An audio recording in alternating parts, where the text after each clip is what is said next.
Bonjour à tous, bienvenue sur la chaîne de Gogoulet. La chaîne de Gogoulet, c'est la chaîne où on discute de marketing, de nouvelles technologies, puis de tout ce qui en découle. Aujourd'hui, Facebook est encore pris avec différents gouvernements. Twitter a été acheté par Elon Musk. Coudon, il reste juste LinkedIn pour qu'on soit capable de faire quelque chose avec notre marketing. LinkedIn, dans votre marketing web, comment qu'on insère ça? On passe à l'intro.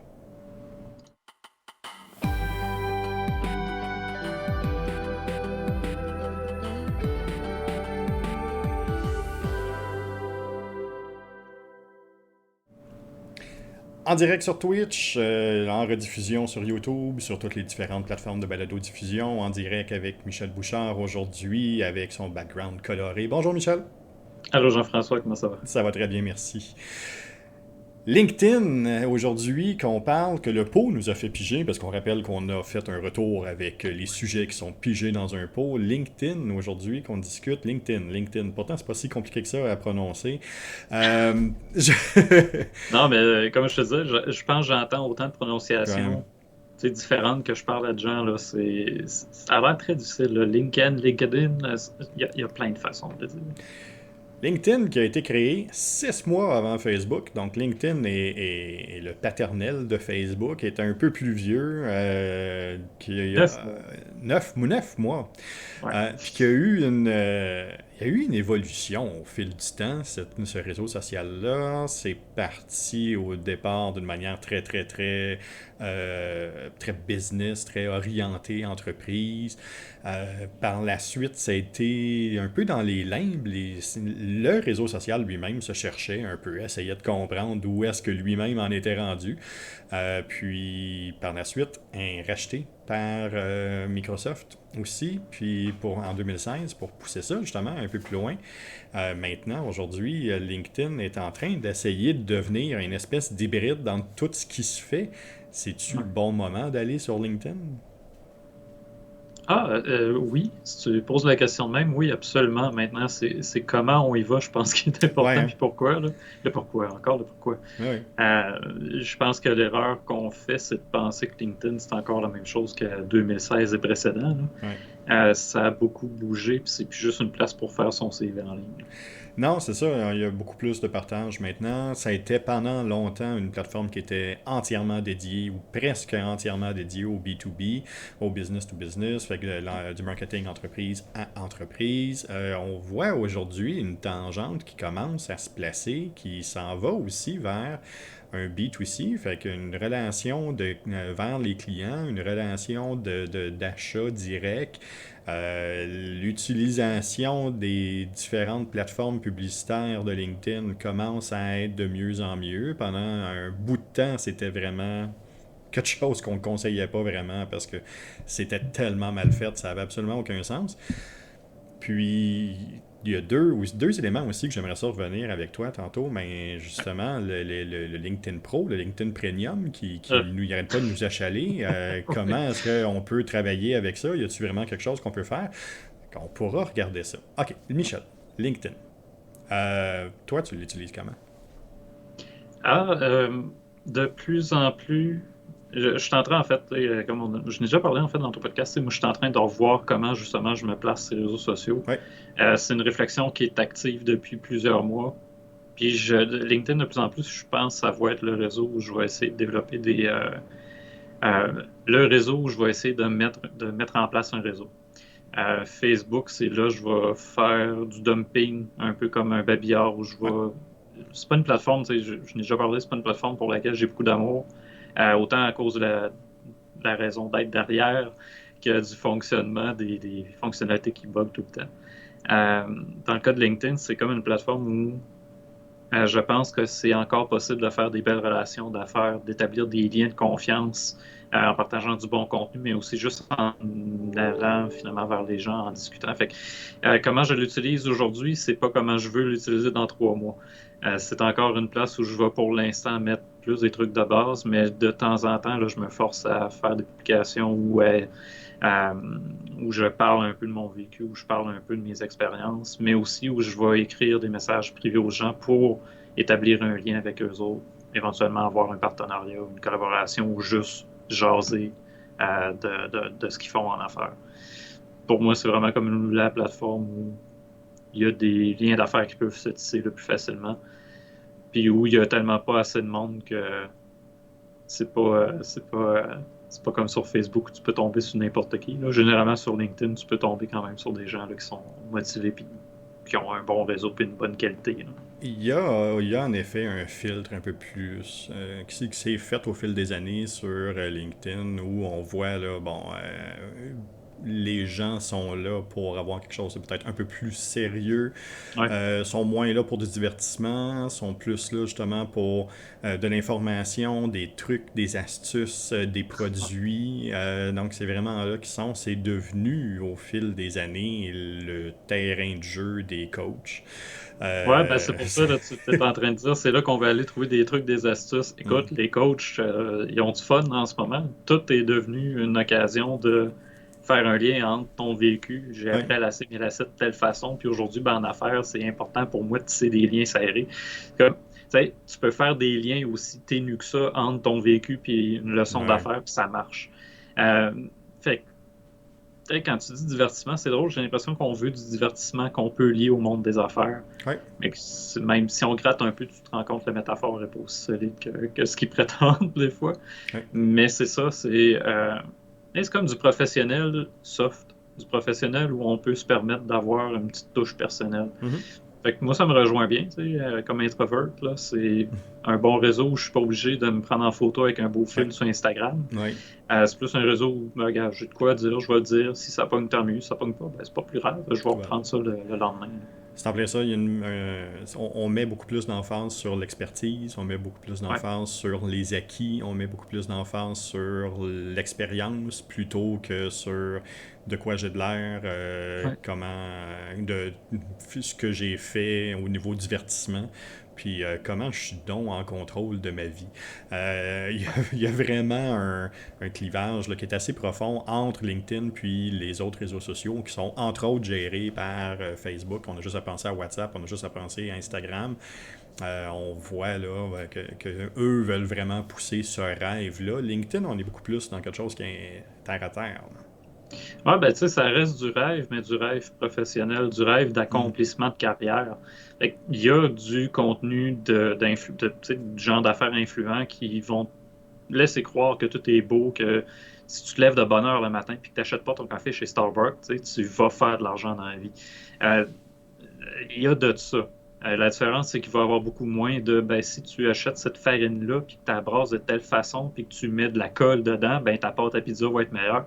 C'est ça, on va le retrouver sur Facebook, c'est du contenu pauvre qui a zéro qualité puis zéro pertinence, qui va pogner pareil. Sur LinkedIn, ça on en voit beaucoup moins. Je n'ai vu passer l'autre fois du spécial, mais pas. Tu sais, il est rare. Contrairement à Facebook, Instagram, même TikTok, qui écoute, vidéo baiting sur TikTok, là, il y en a de plus en plus. Là. Oui, c'est clair. Puis on remarque de plus en plus les différentes manières, les différentes choses de se présenter. Puis on voit aussi, autant Facebook, puis autant LinkedIn, autant Facebook puis Instagram ont une manière, une espèce de recette mondiale qui est là, qui est présente, là, où on est capable de voir les choses.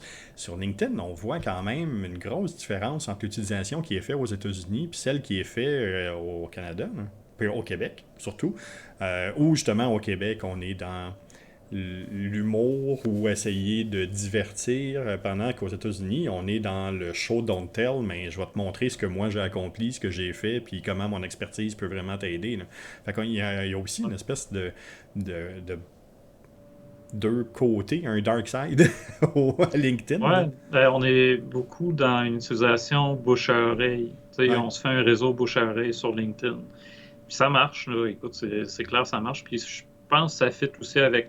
Tu sais, au Québec, on a un peu plus cette mentalité-là de vouloir tisser des liens serrés. Tu sais. ouais, Euh, il y a beaucoup moins de shows, beaucoup moins de mise en scène, je trouve, au Québec. La mise en scène se fait beaucoup plus sur notre background à nous et non pas nécessairement sur le background de tous nos ouais, accomplissements, de tout notre parcours professionnel, nos entreprises. Tu sais, souvent, il y a personne qui n'a juste une entreprise.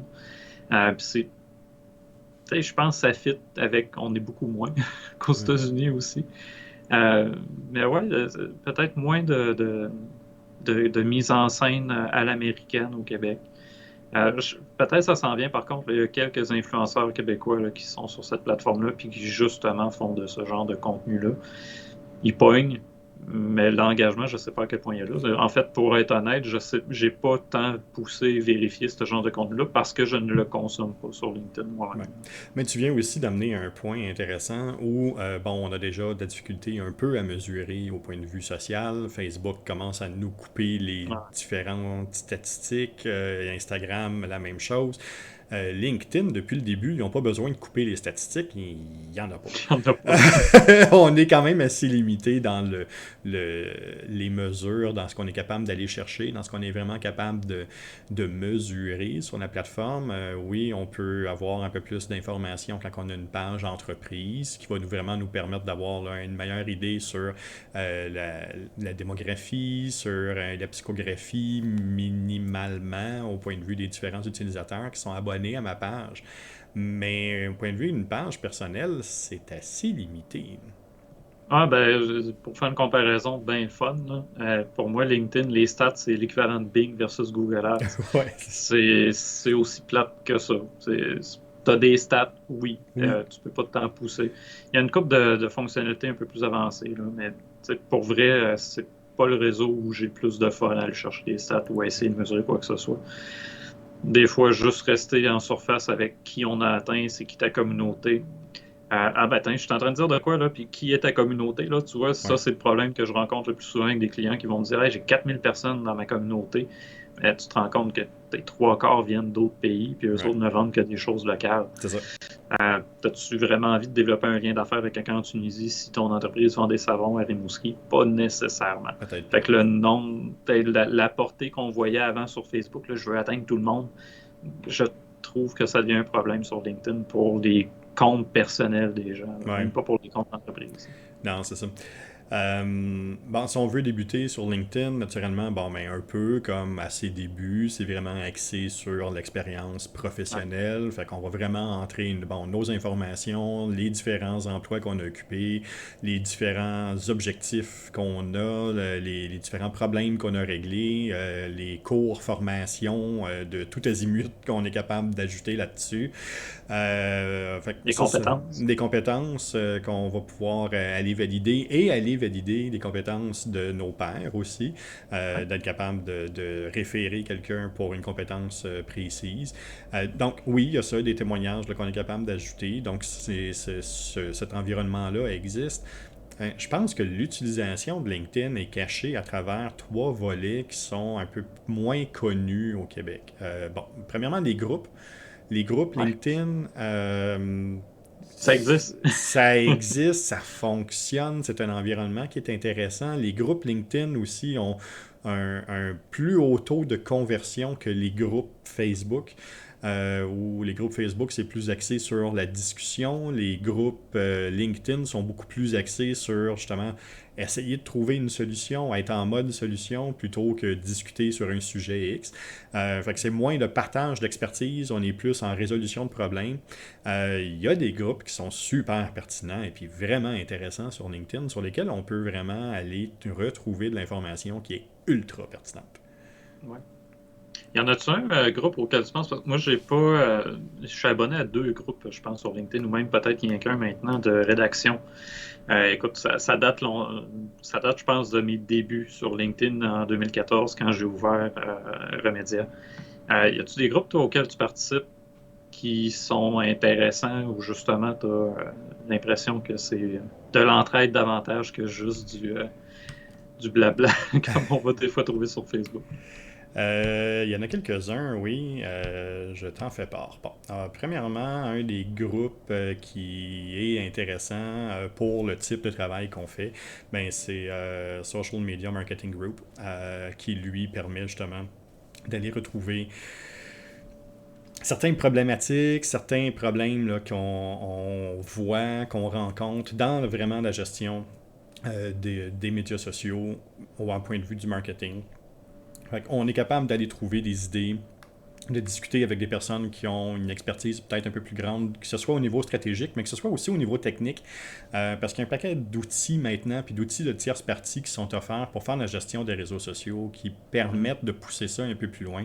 Puis il y a souvent des outils qui sont méconnus ou qu'on pense pas vraiment dessus, ou on les découvre vraiment par personnes interposées. Puis souvent, c'est là que je vais faire ces découvertes-là. Il y a un paquet d'informations qui sont là, puis il y a un paquet de formations aussi qui sont offertes par ces groupes-là. Un autre que j'utilise, c'est Technologie de l'information du Grand Montréal. Ça, c'est vraiment les personnes qui sont en TI dans la grande région de Montréal. De par ma vie antérieure, je suis encore appelé ou à me connecter à différents mandats de ce type-là. Donc, étant donné que je suis beaucoup moins... J'ai moins les mains dedans, comme j'avais avant, ça arrive des fois que j'ai besoin d'un refresh ou ça arrive que j'ai besoin juste de rafraîchir un peu là, l'information que j'ai sur un outil, sur une manière, sur une politique. Donc, c'est un groupe là, qui me permet vraiment de garder ça un peu plus à jour. Es-tu en train de me dire, finalement, les groupes LinkedIn peuvent te servir à, pas une veille stratégique, mais une façon de te tenir à jour au niveau de tes connaissances et de tes compétences? Mais c'est une veille stratégique, une veille numérique, une veille de concurrence aussi. Donc oui, ça permet de faire tout ça. Tout ça, mais en apprenant puis en ayant la possibilité aussi d'échanger avec des experts du milieu. Il y a des groupes sur tous les sujets qui sont possibles au point de vue professionnel. Vous allez être capable de trouver un paquet d'informations là. Puis pour la plupart, mais il y a de l'information qui est extrêmement pertinente. Ça vaut vraiment la peine. C'est une des utilisations de LinkedIn qui est un peu moins connue, surtout au Québec, puis qu'on a tendance là, parfois à laisser de côté. Les deux autres choses que j'aimerais parler, c'est faire la publicité. Oui, on a un environnement qui nous permet de faire de la publicité sur LinkedIn qui est boiteux. C'est Bing. qui est vraiment... C'est le Bing de la publicité. On est loin. Si vous êtes habitué de faire de la publicité sur Facebook ou si vous êtes habitué de faire de la publicité sur Google, quand vous allez arriver là-dedans, vous allez faire « mais sont où les autres options? » Ben, il n'y en a pas. C'est quand même assez limité, c'est quand même assez limitant. Par contre, bien ciblé, bien arrangé pour un coach, par exemple, c'est quelque chose qui peut vraiment très bien fonctionner. Parce qu'on peut réussir à faire une cible au point de vue du type d'emploi puis de ce que la personne a comme intérêt au point de vue professionnel. Fait, il y a quelque chose à regarder de ce côté-là. Mais ça, c'est vraiment l'outil publicitaire. Les outils qui sont additionnels peuvent devenir à ce moment-là aussi intéressants. C'est quoi? Ben, le fameux LinkedIn Premium. Bon, LinkedIn Premium, c'est quoi ça? Ça fait quoi LinkedIn Premium? C'est un LinkedIn sur les stéroïdes qui me permet soit d'avoir un volet vente ou d'avoir un volet ressources humaines. Un volet vente qui va me permettre de découvrir des personnes qui ont un intérêt. Rappelons un peu comment LinkedIn fonctionne. J'ai accès à trouver différentes personnes qui sont dans mon cercle d'influence immédiat ou au 3e degré. Donc, je peux voir les différentes personnes s'ils sont déjà connectés avec quelqu'un qui est connecté à moi. À moins que ce soit une personnalité connue, ça devient un peu plus complexe d'être capable de retrouver une personne. Cet outil-là, LinkedIn Premium, au point de vue des ventes, permet de le faire, permet d'aller toucher un peu plus grand, d'aller être capable de rencontrer les différentes personnes, de leur envoyer les fameux in-mail, fait que les fameux messages qu'on va recevoir là, par LinkedIn. On est capable de contacter la personne, d'avoir une discussion quand même assez rapidement avec. Ça fonctionne quand même assez bien à ce niveau-là si je suis dans une optique de croissance ou de développement d'entreprise. Il y a là quelque chose à faire qui est bien intéressant. C'est pas donné. On parle d'à peu près 200$ par mois. C'est pas quelque chose qui est donné. C'est quelque chose... selon les abonnements, je regardais le moins cher, c'est 45 et 45 par mois. Oui, on est dans le base. Ouais, ça c'est pour ton compte perso, fonctionnalité carrière. Là. Si on tombe déjà, je suis en train de les checker live, là, c'est pour ça. Je tombe professionnel, 68 et 17. Sales Navigator, on est rendu à 85 et 70. Et Recruiter Lite, 119 et 99. Exact. Et il y a de ce que je comprends, du moins, il y a des suppléments possibles. Fait ça revient... écoute, c'est cher là, quand même. Juste pour la base, 45 à 45 par mois pour avoir 5 emails que, pour vrai, quand je ne reçois, moi, de mon côté, je les ouvre même plus. Je sais que c'est de la pub. Euh, ouais, tu sais, vends-moi le don. La- Toi, tu t'en vois-tu encore l'intérêt? Mettons, là, on se place au niveau là, d'un entrepreneur, ouais. là, peut-être pas d'une entreprise avec une équipe RH, là. Mais tu sais, un entrepreneur, as-tu vraiment intérêt à aller là-dessus? L'entrepreneur peut vendre un service ou un produit par là en étant capable de cibler. La grande force de cet outil-là, c'est la cible, où je peux cibler par région, où je peux cibler par entreprise, où je peux cibler par poste que la personne a déjà occupé, où je peux cibler par poste qu'il occupe présentement, où je peux cibler par où il est dans son processus d'emploi. Ça veut dire que c'est une personne qui vient d'entrer en emploi, c'est une personne qui est déjà là depuis un certain temps, c'est une personne qui s'en va à la retraite ou une personne qui est en changement de carrière. Donc, je peux là cibler de manière intéressante différentes personnes. Fait que pour certains produits, pour certains services, c'est quelque chose qui peut être intéressant. Je pense entre autres à de la formation, à de l'accompagnement, à du coaching, à différents modules, à différents produits qu'on peut avoir aussi. Si on voit qu'une personne a déjà un intérêt pour un Zoho CRM, par exemple, ou quelque chose comme ça, mais puis qu'on a un module qu'on peut attacher à ça, mais là, je peux cibler. Donc, au lieu d'afficher à tout le monde, hey, y a-tu du monde qui utilise Zoho CRM? Je peux Mhm. vraiment être capable d'aller cibler les personnes de manière adéquate. On se cache pas. Si j'avais affiché ce type de post-là sur Google Ads ou sur Facebook, ça me coûterait plus cher que 200$ par mois de toute façon. Ouais. Donc, ça me permet au moins de toucher une cinquantaine de personnes avec le volume pro, le sales, le sales navigator. À peu près dans les alentours de 200$ par mois, je suis capable de toucher à ce moment-là à un paquet de monde intéressant, à une cinquantaine de personnes par mois qui sont déjà identifiées, qui sont déjà ciblées, que je peux suivre, avec lesquelles je peux aller. Mais ce que ça me permet de faire aussi, c'est d'aller voir le profil de la personne sans que la personne le sache que je suis venu. Donc, si elle n'est pas abonnée Ouais. à ce premium-là, on va recevoir une notification. Ah, un abonné est venu, mais on ne sait pas c'est qui, on ne sait pas c'est quoi. Donc, c'est ça. C'est des personnes qui vont passer sur le profil puis qui vont regarder est-ce qu'elle cible, est-ce que c'est une bonne cible avec ce que j'essaie de faire. Donc, ça pour le développement de l'entreprise, pour vendre des produits, des services typiques, il y a quelque chose à faire avec ça. C'est sûr, si j'essaie de vendre du savon, c'est peut-être pas la place pour le faire. Ou si j'essaie de vendre de la pizza, c'est peut-être pas la place pour le faire. Par contre, si j'essaie de vendre un outil additionnel pour faire une meilleure pizza ou un logiciel pour être capable de faire la gestion du restaurant de manière adéquate, mais je suis là capable de cibler les bonnes personnes, puis je peux parler au moins aux décideurs en entreprise d'une manière plus directe que si je prenais juste le téléphone et j'essayais de faire de me contacter quelqu'un, parce que LinkedIn, c'est ça finalement. Quand je le lance, j'espère que quelqu'un va le voir. Ça me permet au moins là, d'avoir une ligne directe puis d'être capable de parler à la bonne personne. Bon, Sales Navigator, c'est ça. Un des points où on sous-estime, c'est le Recruiter Lite. Mhm. C'est le LinkedIn Recruiter Lite qui est monté pour les personnes en ressources humaines pour assurer du recrutement à ce moment-là. Donc, un peu dans le même principe, je suis capable d'utiliser les mêmes tris, puis là, être capable d'aller cibler des personnes que j'aimerais peut-être recruter. Hein, on le voit, là, présentement, les chiffres sont sortis aujourd'hui au Québec. On est à 3,9% de non-emploi. Ça n'a jamais été Ouais. aussi bas depuis les années 90. C'est hallucinant. Ça veut dire que maintenant, si j'affiche un poste, il faut que je m'attende à quelque chose que la personne qui va appliquer a déjà un emploi. C'est pas quelqu'un qui est sans emploi qui va appliquer forcément sur mon Ouais. poste. Puis là, ça veut dire qu'il faut que j'offre beaucoup plus que juste hey, j'ai un emploi pour toi, j'ai un poste. Non, il n'y a pas besoin. Ouais. La personne a déjà quelque chose.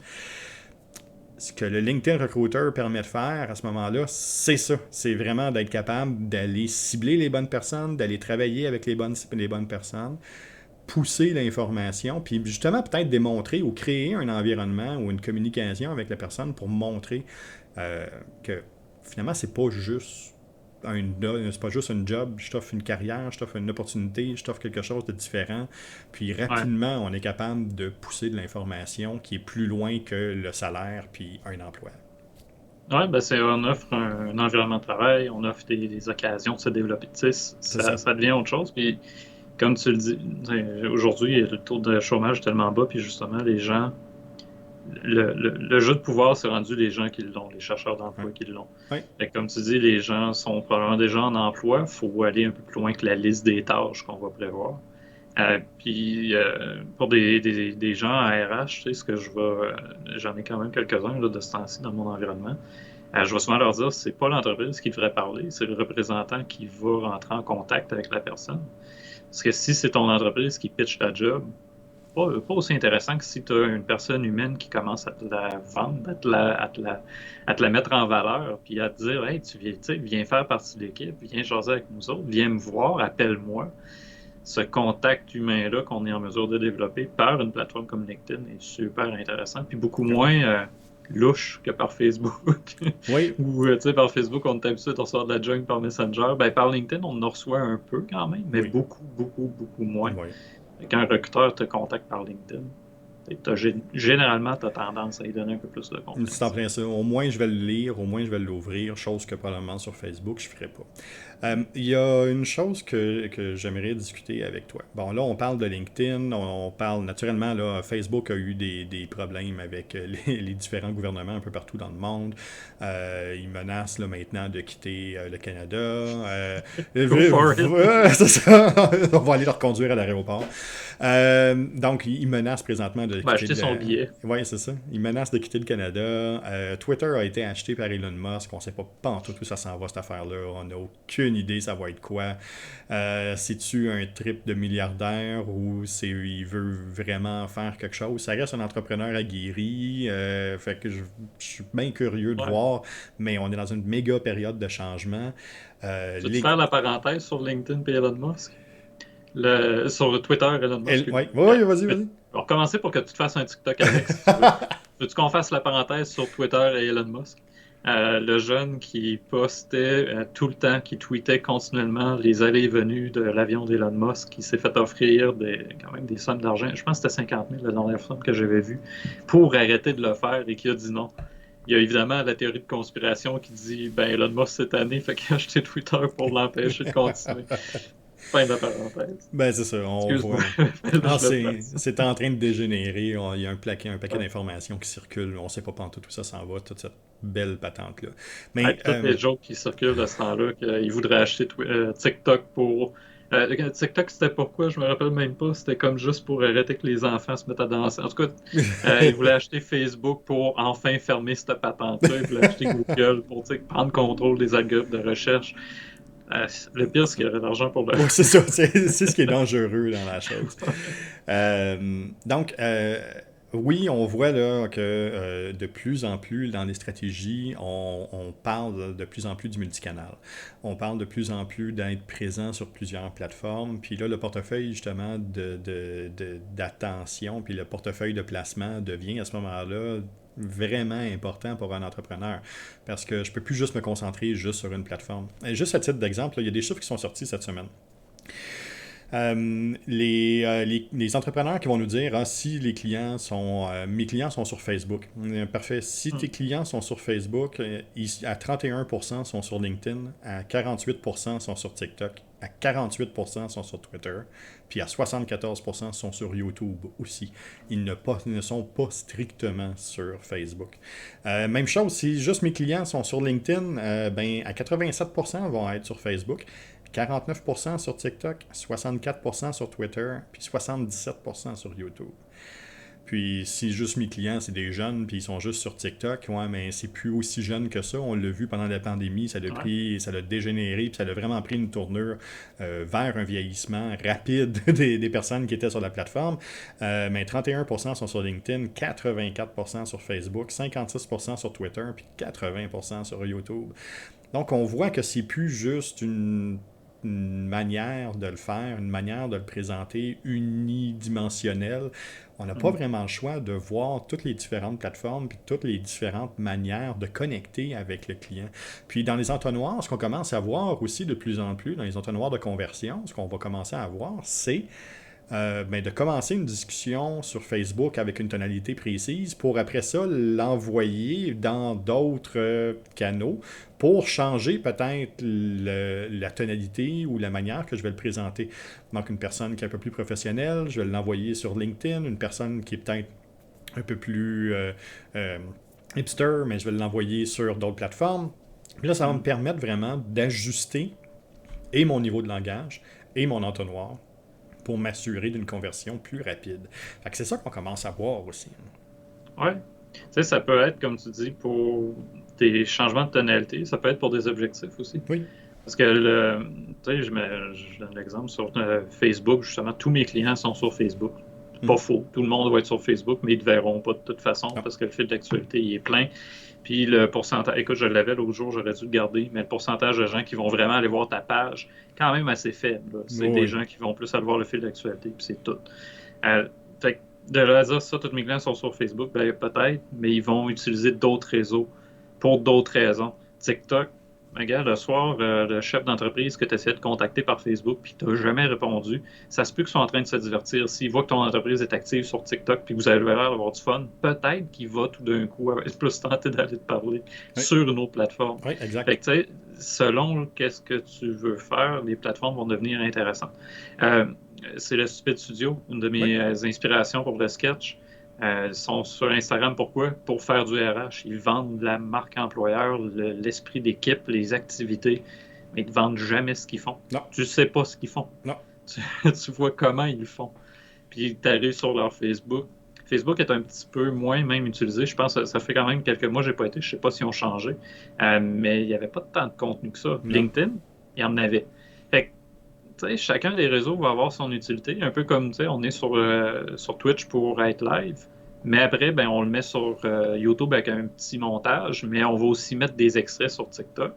Fait que chaque réseau atteint un objectif. Ceux qui ont un déficit d'attention, let's go, on est sur TikTok aussi, pas de trouble.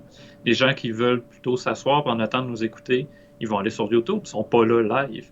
Les gens qui veulent être là avec nous autres puis jaser, ben, ils vont avoir une plateforme pour le faire. Fait que selon que c'est ça, chaque plateforme va avoir son utilité, sa façon d'être pertinente. Le risque que je vois, peut-être que tu dois le voir aussi, c'est l'épuisement. Oui, c'est ça. Il y en a en tabarouette, il faut être présent. Ben c'est ça, la problématique qu'on commence à voir, c'est vraiment celle-là. Puis on commence aussi à voir que de plus en plus de personnes qui vont se connecter, qui vont être obligées de se connecter à différentes plateformes. Puis là, on commence à avoir des équipes de gestion à l'interne. Au départ, on avait une adjointe administrative qui le faisait. Là, j'ai un département au complet. Ça commence à devenir plus que le 4% ou le 7% que le marketing est supposé être en entreprise. Fait qu'on commence à voir que quand je parle de 4%, c'est 4% ou 7% du chiffre d'affaires là, qui est supposé d'être retourné en marketing, mais là, on commence à voir du 14, du 15, du 20 dans certaines entreprises parce qu'ils doivent ou ils veulent plutôt être présents sur un maximum de plateformes pour assurer justement un taux de réussite un peu plus gros sur leurs différents objectifs. Par contre, ben c'est ça arrive avec d'autres problèmes. Oui, absolument. Là, tu parles des équipes. On en voit encore des offres d'emploi. Un expert des réseaux sociaux, il doit être capable de faire du graphisme, il doit être capable d'écrire, il doit être capable de réviser, il doit être capable d'alimenter la communauté, il doit être capable de répondre aux commentaires, il doit être capable de gérer la publicité, il doit être capable... 7 jours sur 7, 24 heures sur 24. Exactement. Mais être pro de la pub, être pro de la gestion de communauté, avoir le temps de gérer la communauté, de répondre aux demandes, de faire des suivis avec l'équipe interne, de gérer le recrutement. Écoute, à un moment donné, les tâches s'accumulent, puis non, c'est impossible aujourd'hui d'être un expert de toutes les plateformes. C'est sûr. Et on peut avoir des connaissances, on est stratège web, là, fait qu'on le sait, ça se fait avoir une bonne connaissance de comment il fonctionne en général. Exact. Mais si tu me demandes, je suis un pro de LinkedIn? Non, il y a des gens qui sont beaucoup plus spécialisés que moi, qui l'utilisent tous les jours, beaucoup mieux que moi. Mais moi, je vais être capable de dire que tu as besoin d'une personne de même. L'erreur de bien des entreprises, c'est de ne pas voir qu'ils ont besoin d'une personne de même. Ils vont se contenter de se faire dire, publie sur LinkedIn. Ouais. OK. On va publier 2 fois par semaine ou 2 fois par mois. Et pourquoi ça ne marche pas?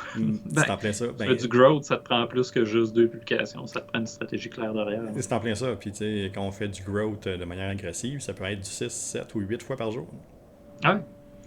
Puis ça, tu sais, là, ce que tu es en train de dire là, il y a certaines personnes, c'est ah, mais non, je vais déranger les gens. Non, ils ne verront pas de toute Non, façon. c'est en plein ça. Ce volume-là, on s'en rend pas compte à quel point tu sais, les plateformes nous donnent pas cette visibilité-là. Non. Notre fil d'actualité, peut-être qu'il est plein. Là. Ouais, Le fil de notre page, en fait, peut-être qu'il est plein d'une publication, tu sais, des 8 publications qu'on a faites dans la ouais, journée. Mais la réalité, c'est qu'une personne va peut-être en avoir vu une, deux dans sa journée, exact. peut-être même dans sa semaine. Fait que ce volume-là, pour avoir du growth, Et quand c'est même assez juste important. au terme volume, là, après ça, on parlera de quantité puis de qualité et de pertinence. Là. Ça, c'est un autre discours aussi. Exact. 34 minutes qu'on parle de LinkedIn, quand même, une plateforme qu'on voit, hein, qui est quand même assez intéressante. Il y a quand même Ouais. plusieurs choses qu'on peut voir, qu'on peut faire avec ça. Encore une fois, si vous avez besoin d'aide ou quoi que ce soit, n'hésitez pas à nous contacter. Ça va nous faire plaisir d'être capable de vous appuyer dans cette démarche-là. Je vous invite aussi à vous inscrire sur le YouTube, à nous suivre sur les différentes plateformes, puis à partager. Ça vaut vraiment la peine. Encore une fois, on s'est même tapé une position 91 au Québec. Ah ouais. La semaine dernière. Fait que non, quand même, là, ça vaut la peine. On continue. On va réussir à être capable de faire un top 50 bientôt. Michel. Là, tout d'un coup, là, on commence à mesurer nos tops. T'sais, on n'est pas assez compétitifs l'un puis l'autre en plus, fait que c'est sûr que ça ne doit pas aider. Donc, tout ça pour te C'est sûr dire. qu'on n'est pas compétitif. En tout cas, ça paraît, toi, avec les pots, là, mais qu'est-ce que tu veux? Fait que c'est pour ça qu'on parle d'un pot. On va parler du pot. Ouais, du Euh, pôle et pas du pot. Du pot et pas du pôle. Pas du Ouais. pool, non, le pool, ça vaut vraiment pas la peine d'en parler. C'est désastreux. On vous rappelle qu'on pige d'un sujet dans un pot qui va nous permettre justement de voir. Mais la semaine prochaine, on parle de quoi? Puis la semaine prochaine, on va discuter ensemble Pas de Facebook. Pas de Facebook. la visualisation des données. Ah, cool. La Ouais, data cool. visualization, yes. On peut en parler de storytelling de data aussi. Oui, ça va être ultra pertinent comme rencontre. On va pouvoir parler de différents outils, de Power BI, de Data Studio. On va pouvoir parler aussi d'un paquet d'autres outils là, qu'on est capable d'aller chercher de l'information. Parler de tableau, hein? Ouais. Ce fameux outil-là qui était ultra performant, qui est encore très performant, mais qui est rendu beaucoup trop cher. Mais qui va vraiment nous permettre d'aller voir ça. On va peut-être parler des sites aussi qui sont devenus un peu plus chers, qui nous permettent d'aller chercher des données démographiques, statistiques. Puis, fait, il y a peut-être ça aussi qui est à regarder. Paquet d'informations à discuter ensemble la semaine prochaine. La visualisation des données, c'est pas juste de garrocher des chiffres sur une page, c'est juste important de voir comment qu'on en parle. Michel, si on veut te rejoindre. Le Sketch Podcast, tous les lundis à 16h sur la chaîne du Sketch. Puis évidemment, mon Beacons, puis mon Beacons, qui est ouvert, que j'ai pas besoin de fouiller, où vous allez trouver toutes les plateformes où je suis présent. Mais sinon, écoutez, pour vrai, vous pouvez me chercher Michel Bouchard sur Google, vous devrez me trouver. Et ça m'a donné le temps de trouver mon Beacons. Le Beacon, ouais, c'est parfait. C'est parfait comme ça. Michel, on parle de quoi justement lundi prochain sur ton podcast? La dernière semaine, on a parlé des sites trop informatifs, puis là, j'ai envie de parler, tu sais, pousser un peu la réflexion plus loin. Comment vous utilisez votre site web? Ah, ouais. C'est juste une dompe d'informations générales ou est-ce que c'est une façon d'entrer en relation avec votre client? Ah. Fait qu'on va parler de ça. On va pouvoir parler de ça. De mon côté, vous allez être en mesure de me rejoindre sur le gogoulet.com ou encore une recherche Google avec le Gogoulet. Vous allez être capable de voir toutes les différentes plateformes sur lesquelles je suis. Et puis, ça va me faire plaisir de communiquer avec vous. N'hésitez pas, si vous avez des questions, surtout si vous avez des sujets à discuter, vous avez des sujets sur lesquels vous voulez vraiment vous pencher, puis qu'on regarde ça ensemble, puis qu'on soit en mesure de discuter ensemble de ce sujet-là. Absolument aucun problème, faites-nous en part. Puis en plus, on pourrait peut-être même être en mesure de vous inviter sur le podcast pour qu'on soit capable de discuter en direct avec vous de cet outil-là. Michel, encore une fois, un grand merci pour la semaine. Merci pour ce podcast-là. Puis bonne utilisation de LinkedIn cette semaine. Puis on se revoit lundi prochain sur ton podcast, puis vendredi prochain sur le Gogoulet où on va discuter de visualisation de données. Sur ce, je vous remercie beaucoup et puis je vous dis à la prochaine. Bonne fin de journée. Là.